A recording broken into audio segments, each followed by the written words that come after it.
Hey, what's up guys? What's going on YouTube? Thanks for tuning in to Rules for Rebels. So the title of today's video is How Come Everything I Do Becomes Saturated? I actually wound up seeing a post on Reddit this morning, and I thought it was really interesting and kind of very telling about kind of the state of entrepreneurship right now. Why a lot of us are finding that things that you get started with, start doing, start making money, eventually kind of become saturated and kind of wind up fizzling out. And then you find yourself looking for kind of a new hustle or a new thing to do. So that's kind of what we're going to be talking about in today's video. So here's the post below. It says, what is the next FBA/MBA-esque opportunity? So this guy's looking for another opportunity similar to, Amazon FBA has, not only has it become somewhat, I hate to say saturated, it's become more challenging. The days of buying oil diffusers off Alibaba for 25 cents and selling them all day long for $24.95 on Amazon, like those days are gone. Not only are there more people importing, not only are we competing with the same suppliers for sales who are selling to us, but on top of that, Amazon policies are getting less favorable, long-term storage fees. It's become a necessity to sell via Amazon FBA, which costs a lot of money in fees, and people are working on really slim margins. You got Chinese people piggybacking off your listings and stealing your own listings from you. Amazon FBA or Amazon merch or merch by Amazon MBA.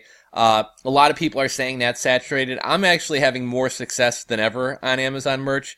I think this month I'm right on track. My sales are starting to slow down, but I think I'm going to do my best month ever in August of all months, which tends to be a little bit of a slower month. Not as bad as July, but still a fairly slow month.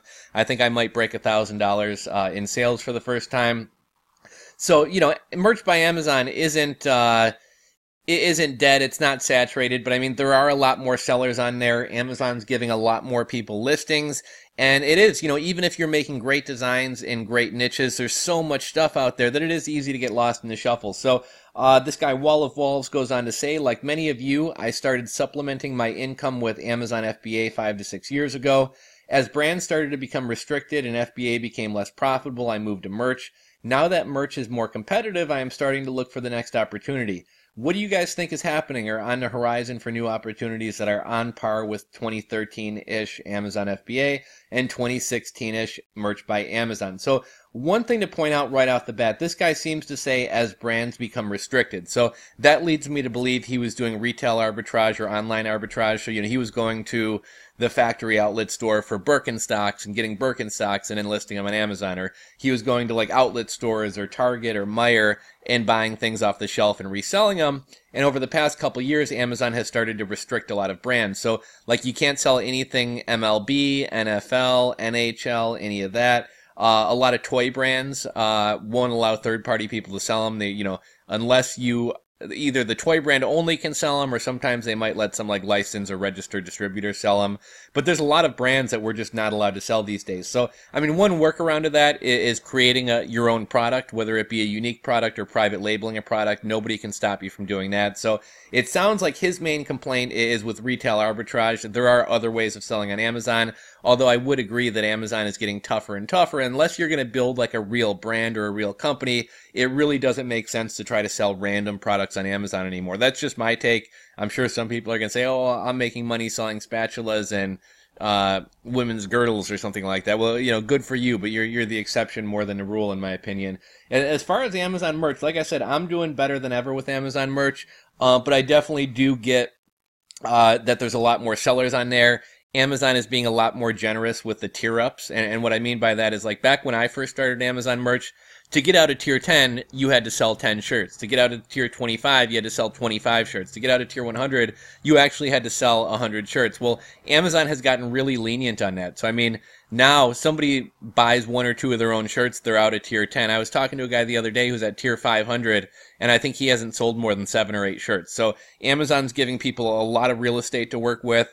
There's a lot of great designs up. There's a lot of poor designs up, but people, I mean, I can upload 300 shirts per day. That means in a week I could upload 2,100 shirts. Like, think about how much stuff there is out there that you're competing with. But here's kind of my main thing, is anytime you don't create something for yourself and you just hop on a platform with no barrier to entry, this is always going to happen. And here's what I mean is like, obviously Amazon FBA and selling on Amazon has more of a barrier to entry than something like Merch by Amazon. Any one of us can go sign up for a Merch by Amazon account today. I know wait times for a while were upwards of a year or more, but I'm hearing lately 3 days, 7 days, people are getting on Merch. So I mean, literally anybody can go sign up for Amazon Merch, start making designs completely free in like Lunapic or PicMonkey or Canva or GIMP.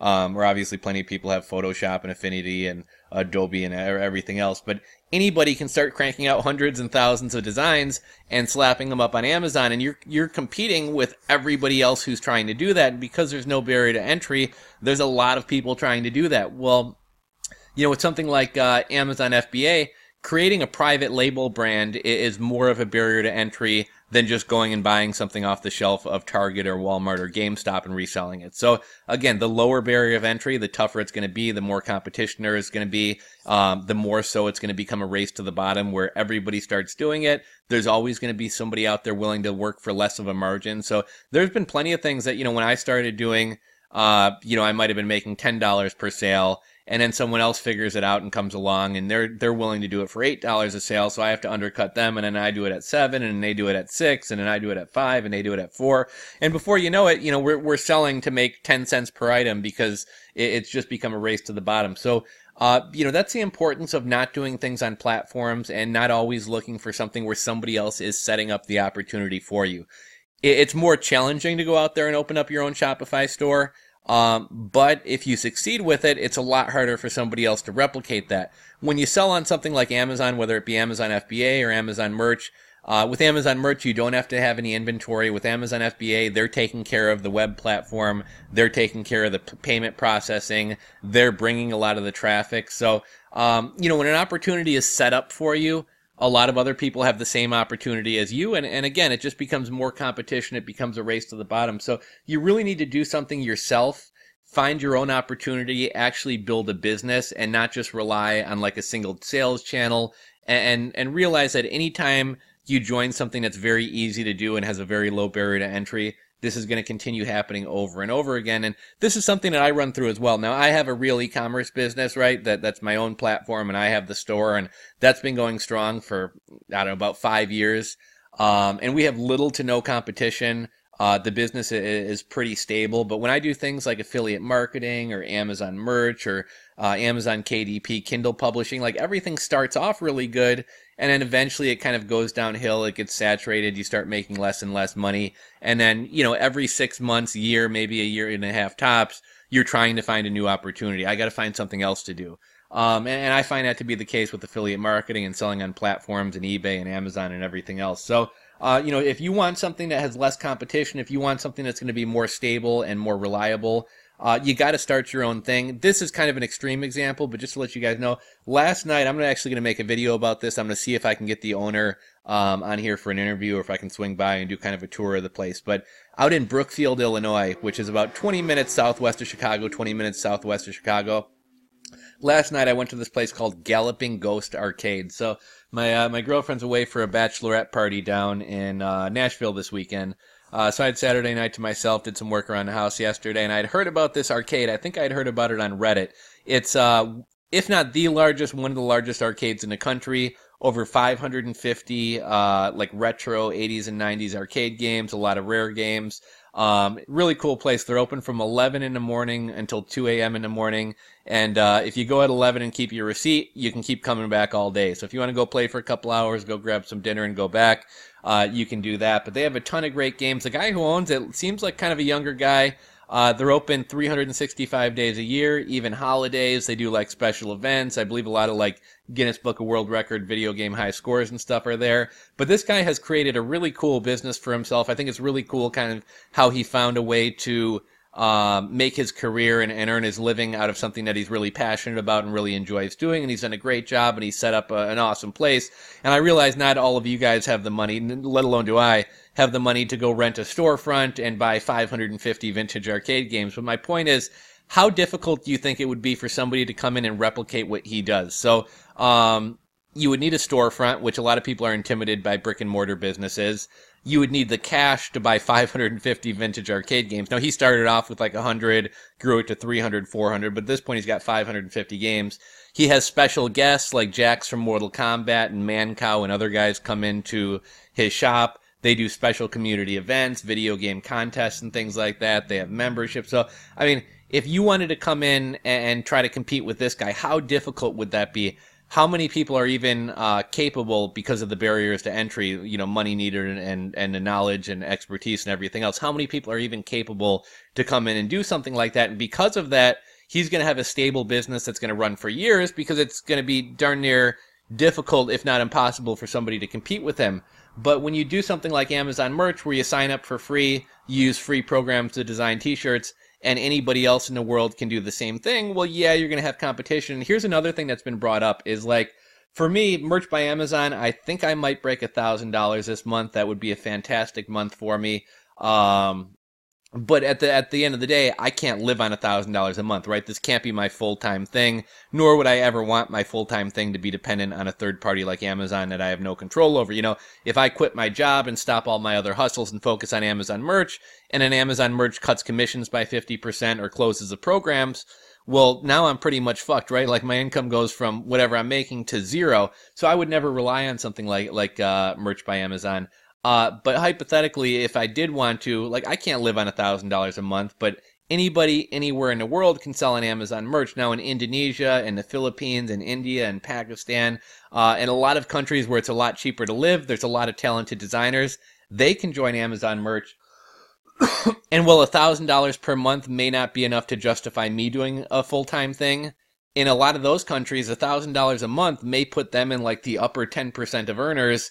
And like, the other will put in 40 hours a week. They'll put in 80 hours a week because that's great money for them. So I think because of the nature of Amazon Merch, we're just going to see it get more and more competitive. And some people in the other parts of the world are going to be able to put their focus on this 100% and do it full time. Whereas for those of us in, the US or Canada or even parts of Europe where the cost of living is a little bit higher, we can't really make the move to do it full time. But if you're finding that everything that you're doing is becoming saturated, look at the things that you're doing. Are they easy to get started? Is there very little risk in getting started? Is there very little money in getting started? Well, that's very appealing to a lot of us, not having a lot of risk and having things be a little bit easier. It also means that even if you're on the ground floor, eventually other people are going to come in, it's going to get saturated, and things are going to kind of go downhill from there. So curious to hear your guys' thoughts. Do you guys see any quote-unquote FBA or MBA-esque opportunities on the horizon? I don't know what it is. Maybe it's writing and selling articles on something like Textbroker. Maybe it's launching your own t-shirt store on your own platform. Maybe it's I don't know. Let me know what your guys what you see as the next FBA or MBA-esque opportunity. And if any of you guys have excuse me. If any of you guys have struggled with the same problem of it seems like everything you do, you'll get started, you start going strong, and then 3 months down the road, 6 months down the road, a year down the road, things wind up fizzling out, and you find yourself needing to find a new hustle or to tweak things. Have you found anything that works? Opening up your own store, getting into opportunities that have a higher barrier to entry? Would love to hear your guys' thoughts. Drop a comment in the comment section below. If you enjoyed the video, give it a thumbs up, and if you're not subscribed, hit that subscribe button below. Catch you guys on the next video.